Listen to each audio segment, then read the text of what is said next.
Maintenant, Monsieur Raoul du Centre Wallenberg. Et maintenant, j'aimerais inviter le prochain témoin à prendre la parole pour 5 minutes. J'aimerais qu'on commence avec mon collègue Moutasim Ali, si ça vous va. Merci. Monsieur le Président, Mesdames et Messieurs les vice-présidents et membres du comité. Il s'agit ici d'une excellente occasion à saisir, mais il semble également que certains veulent manipuler les faits.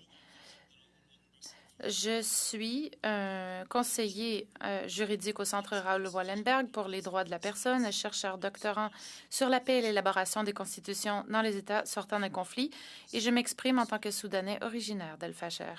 Je me présente devant vous en tant qu'universitaire, mais aussi en tant que témoin. Quelqu'un qui a vu son pays natal subir à plusieurs reprises des crimes atroces. Il n'était ni imprévisible ni inévitable. Avant le génocide qui a eu lieu à El Geneina, dans l'ouest du Darfour, en juin 2023, les signes avant-coureurs étaient clairs. La communauté massalite était confrontée à une menace imminente. Les auteurs promettant publiquement d'éliminer les Nouabs, un terme péjoratif désignant des esclaves, et lancer des campagnes systématiques de déshumanisation. Ces crimes commis à Al-Geneina auraient pu être évités, et le monde a entendu les menaces et vu la violence s'intensifier, mais n'a pas agi. Al-Geneina a presque été vidé de sa majorité massalite.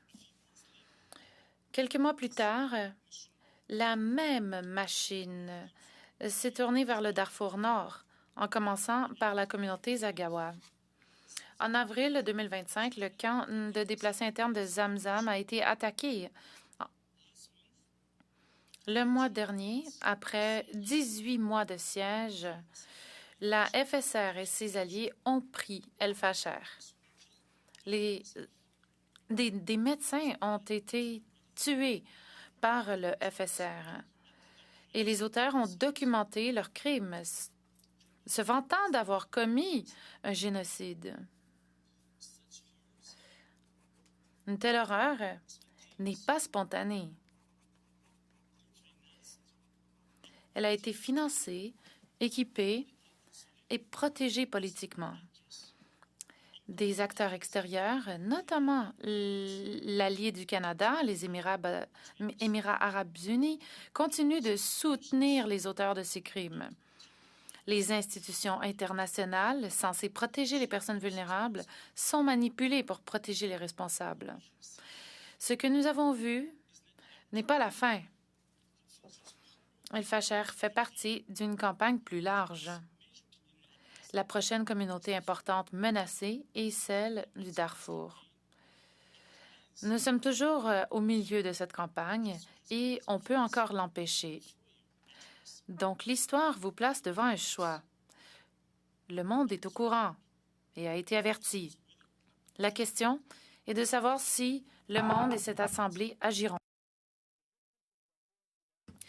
Les victimes du Darfour et du Soudan ne demandent pas de la sympathie, mais veulent l'application et les protections de la loi internationale et de la reddition de comptes demandée par la justice.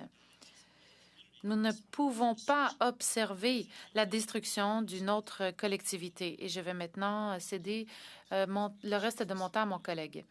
Et le temps d'agir pour le Soudan, c'est maintenant. On est dans une situation d'urgence internationale et maintenant, nous avons enfin du vouloir politique pour agir. Donc, en tant que parlementaire, vous avez le pouvoir de prendre une série de mesures pratiques. Premièrement, demander à la Chambre de reconnaître officiellement les atrocités commises par les FSR en tant que génocide, une mesure attendue depuis longtemps et plus que jamais d'actualité après les événements d'El Fasher.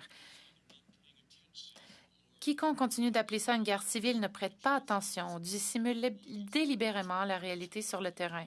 C'est un génocide et une guerre contre les enfants, comme nous l'avons démontré de manière concluante dans nos 2 rapports, dont je me ferai un plaisir de parler plus tard.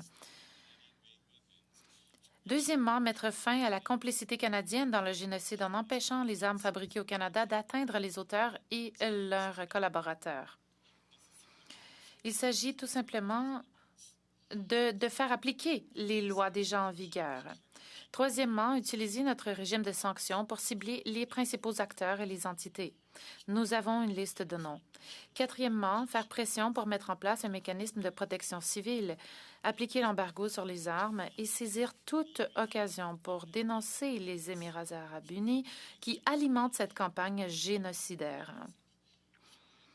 Cinquièmement, renforcer le contrôle législatif et réglementaire sur les chaînes d'approvisionnement. C'est renforcer les mesures d'immigration d'urgence et relever les plafonds afin de mettre fin au traitement discriminatoire des familles canado-soudanaises. Désolée, juste une seconde.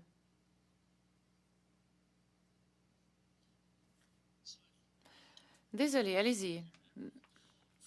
Je vous demande pardon. Renforcer les mesures d'immigration d'urgence et relever les plafonds afin de réunir et mettre fin au traitement discriminatoire des familles canado-soudanaises et accélérer le traitement de toutes les demandes en attente. 7. Intensifier l'aide humanitaire afin de répondre aux besoins considérables. 8. Utiliser vos plateformes pour publier des déclarations urgentes afin d'attirer l'attention sur les communautés du Darfour menacées de destruction et mobiliser vos collègues pour soutenir ces mesures.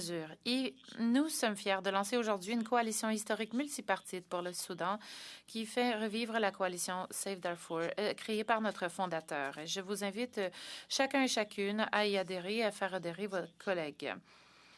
Nous nous engageons à collaborer avec le Parlement et la société civile afin de mettre en œuvre ce plan d'action, afin que les Canadiens ne restent plus spectateurs du massacre, de la famine, du génocide et la catastrophe humanitaire au monde au Soudan.